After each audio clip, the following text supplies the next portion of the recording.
Hey folks, welcome to a special episode that deals with kind of the aftermath and some of the questions that are surrounding us in the wake of the brutal death of George Floyd. A lot of people have been speaking about this in their own way, choosing to post various things on social media. I've never really thought I had much to offer with respect to doing stuff like that. For me, it's been a very difficult couple of days kind of just thinking about this stuff and not really knowing how to explain it to my daughter, who has been asking a lot of questions about it. And I kind of wrestled with this idea of doing a podcast or not. And in the end, I sort of decided this evening after dinner that, I was going to do this. So Olivia and I sat down for maybe 20 minutes or something to talk about stuff that we have been talking about all week. And I really wanted to talk more in terms of something that I had some knowledge of. I don't consider myself an expert in law enforcement, racism, the history of police brutality, all of the things that, might factor into this. But there is one area that I do think I have some knowledge in that I could speak to, and it has to do with the training of physicians. And there's something I've thought a lot about. So I approached this conversation with Olivia as I often approach conversations with her, which is sort of touching on a framework and an understanding then maybe that's broader than this problem.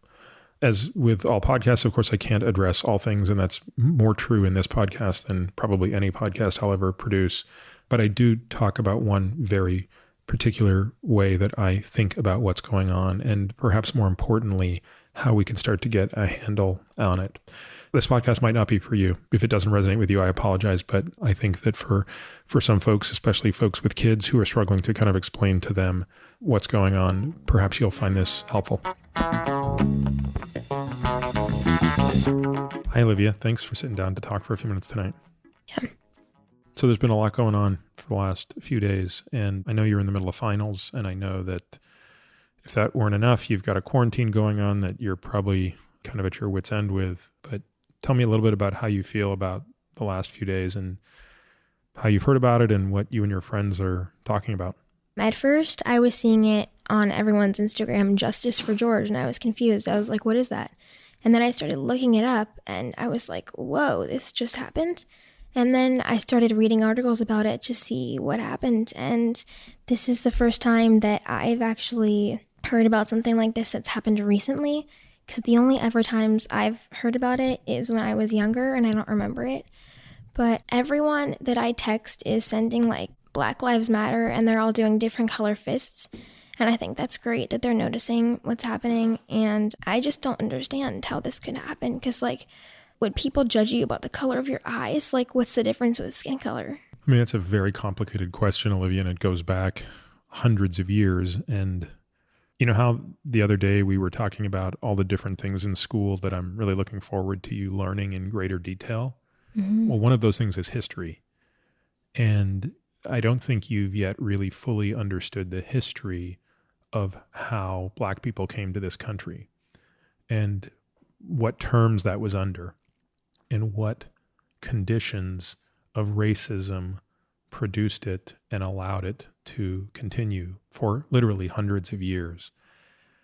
And I hope that when you get to studying history, you will understand that it's not just about taking tests and passing tests and getting answers or writing essays, but it's about really understanding the systemic nature of racism.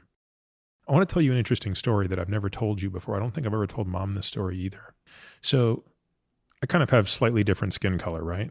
Like if you look at me, I'm not perfectly white. I'm not Black. I mean, I kind of look like I look like I'm something, right? You also have slightly darker skin than your friends as a result of that. So when I was in college, which was in an area that was pretty much exclusively white people, one day, it was 1995. I remember this very well. I was riding my bike to the gym. I used to go to this gym a couple miles from my house, and I'm riding my bike. And you're supposed to ride your bike on the right side of the road, but I don't know, I forget. I think there was a lot of water and snow in the ground. So I rode up on the sidewalk, and a police officer pulled his car right in front of me and yanked me off my bike and threw me onto the grass right in front of where I went to the gym. This all took place right in front of the gym that I went to. And I basically stood up and said, "What the F, man?" And he said, "Were you in such and such a place at such and such a time?" And I'm like, what are you talking about? He goes, you can't ride your bike here. And I was like, totally confused by what was going on. He kept going back and forth between, I'm not allowed to ride my bike on the sidewalk, and then sort of making these accusations. And he said, an older woman was mugged near here like yesterday or something like that.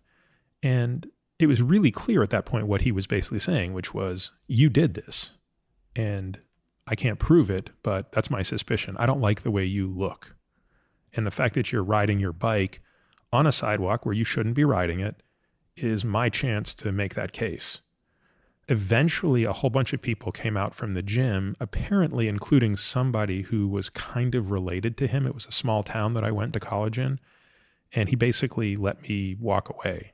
And I was pretty shaken up about that. That was super upsetting to me. And of course, to put that in the perspective of what we're talking about today, that's like 1/1,000,000th of the type of racial profiling and racial discrimination that is experienced by Black people in the United States and elsewhere, but certainly in the United States on a daily basis. So, something that, I mean, you just won't understand, and nor will I. Why do you think he did that?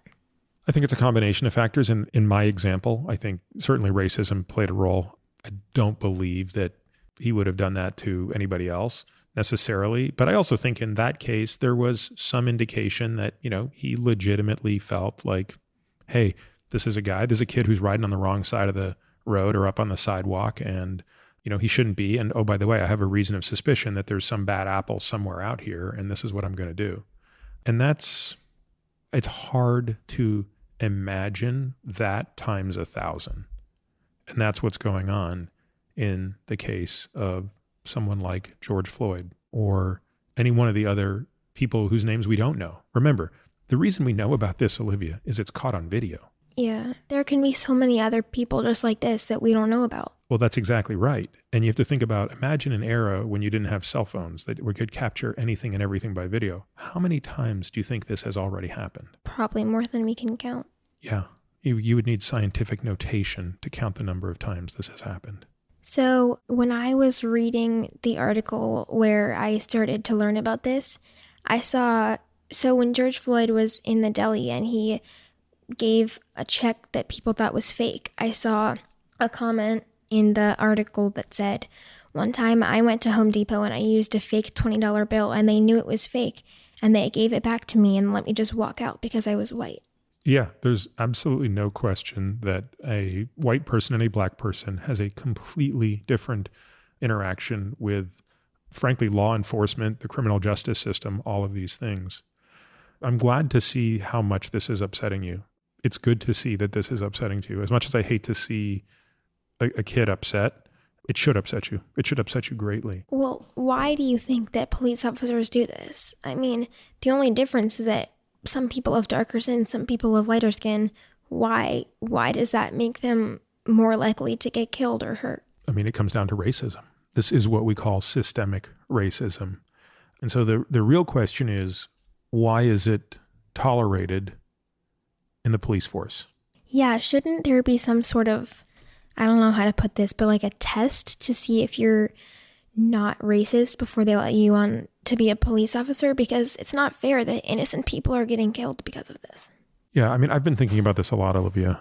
I've seen some people who are very thoughtful make comments like, hey, look, there were very few protesters that are actually looting, and there were very few police officers that are going to do what this guy did. It's mostly good police officers and mostly good protesters, and we're focusing most of our attention on the worst of both groups. There may be some truth to that, but a counter argument to that is, isn't law enforcement a profession in which we can't tolerate any of this? Don't we need a zero tolerance policy for this? Would you want to fly on airplanes? I think Chris Rock used this analogy. Would you want to fly on airplanes where 99% of the pilots were good and 1% were horrible? No, you wouldn't, because that 1% could make a difference, that they're horrible. Yeah, it's totally unacceptable paradigm. So I've been thinking about this a little bit, and I actually realized that I don't know what the analogy is, and I don't know if that airlines are the right analogy, but I think a good analogy is actually doctors. Comparing doctors to police officers is better than trying to compare police officers to pilots. Why is that? Well, one, I think there are probably more interactions that are interpersonal that are the ones that we're really talking about.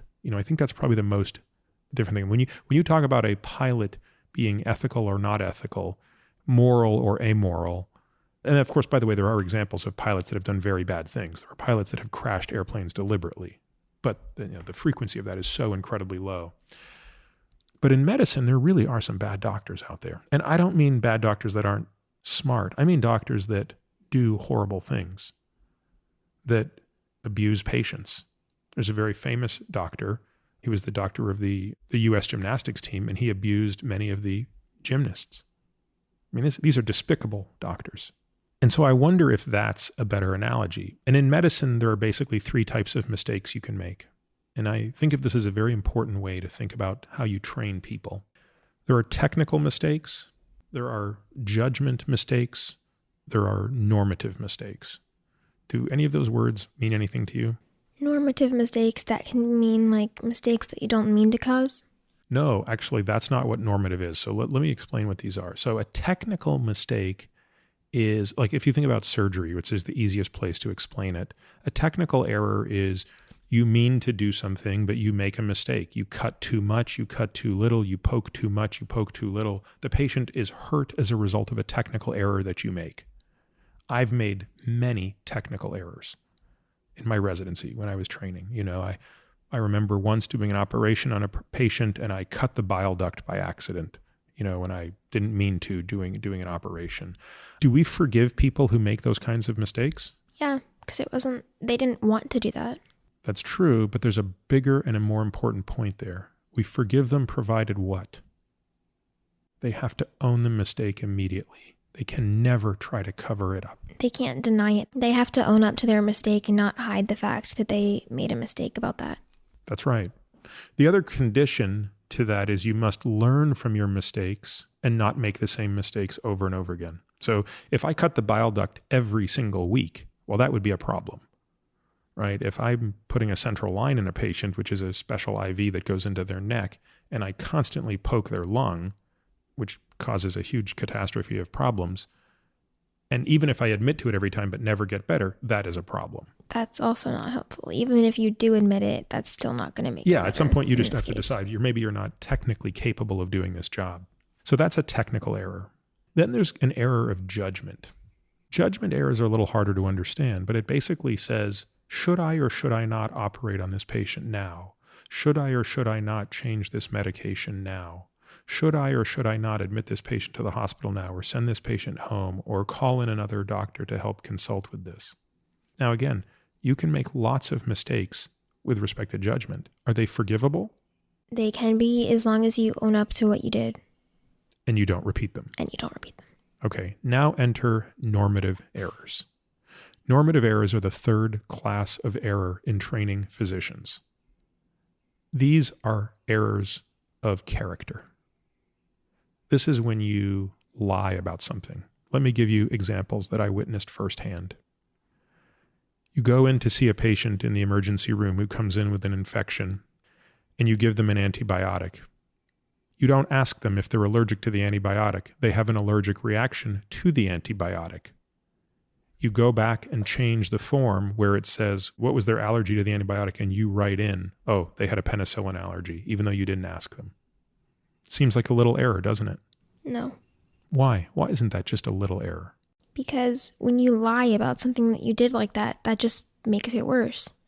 Well, what if in that case the patient was fine? You gave them penicillin.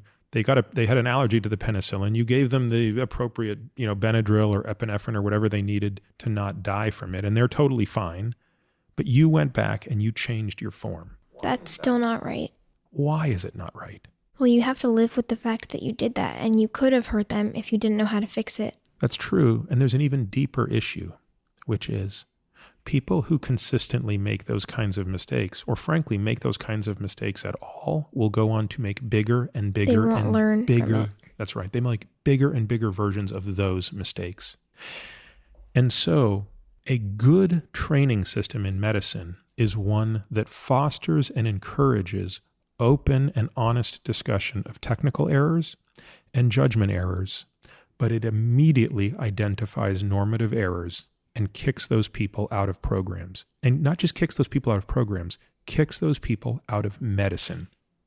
If a person commits a normative error and they are kicked out of one program only to be picked up by another program, that hasn't really solved the problem. They can just still make more mistakes like that. That's right. They're still going to make their way into the field and the practice of medicine. And so as I think about these awful things that have happened, and I start to think about what can I do about it? Well, the short answer is I have no clue. I know what to do in terms of voting, and I know what to do in terms of protesting, and I know what to do with those things. But the thing that I think a lot about is, how do you change the training? How do you identify systemic racism in training? And to me, it comes down to basically identifying traits that are prevalent in a way that are going to be amplified this way later on. Does that make sense? In other words, we should be treating racism as a normative error. And when it shows up in even the smallest ways, it has to be tolerated zero. Just as we wouldn't tolerate a doctor who says, I did ask that patient if they had an allergy and they said nothing. I don't know what they're talking about. I can't believe they had a penicillin allergy. You have to be very careful. And I know it sounds like a silly example, but Olivia, I've seen lots of people make those normative errors where they lie about things. They put their own interests ahead of a patient's interest. Another That's example, not right. Yeah, I've seen doctors do it financially. For example, there are 2 drugs that you could give a patient, and the doctor has a financial interest to use one instead of the other, and they use the more expensive one because they have a financial interest in that. Again, it's another example of a normative error. So I don't know if I answered some of your questions because you've been asking me so many great questions in the last couple of days, but I think that somewhere down the line, people a lot smarter than me have to understand what the normative equivalent looks like to the type of racism that can lead to a police officer putting his knee on the neck of a black man for nearly 9 minutes for no apparent reason, because that can't be the first time he has acted in a racist way. That guy's been a racist for a long time. Yeah, Why so didn't that's we the figure norm that out? Yeah, what's the norm? That's the guy who is so far down the road that he's cutting off the patient's wrong leg out of sheer sloppiness. Then he should be more than just fired for doing that. Because if this is repetitive, that's not right. Yeah, and that's my point. It's not even right to do it one time, but multiple times? Well, my point is, how do we know what was seen the first time? I mean, at some point, not to get too far down this path, you have to have a self-policing system. And this is not true in most systems. In other words, so I'm not singling out police officers here, because I don't think doctors like to police other doctors any more than police officers like to police police themselves, or teachers want to police teachers. But remember, racism exists in a lot of professions. It exists in medicine. It exists in justice. It exists in education. It exists everywhere. It certainly exists in the military.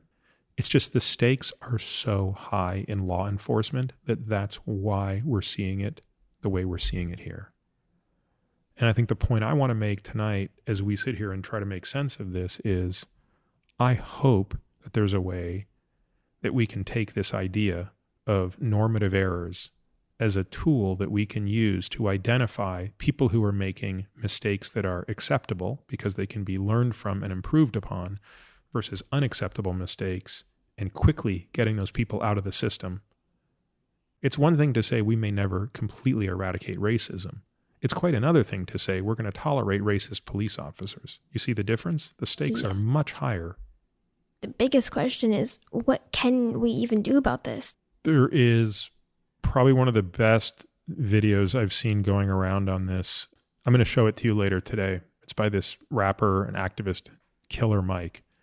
And he was at a press conference, and he gave a very eloquent, passionate speech about what exactly you can and can't do. And it was like, hey, rioting, looting, that's not the thing to do. Yes, I know you're angry. Yes, you have every reason to be upset, but that's not the productive thing to do. The productive thing to do is not just march and not just send your fisted emoji to your friend. It's actually do something political. It's change the system, right? It's vote out the people who allow this type of racism to proliferate. That's one example. I thought that was a very elegant example. Have you guys talked about this in school?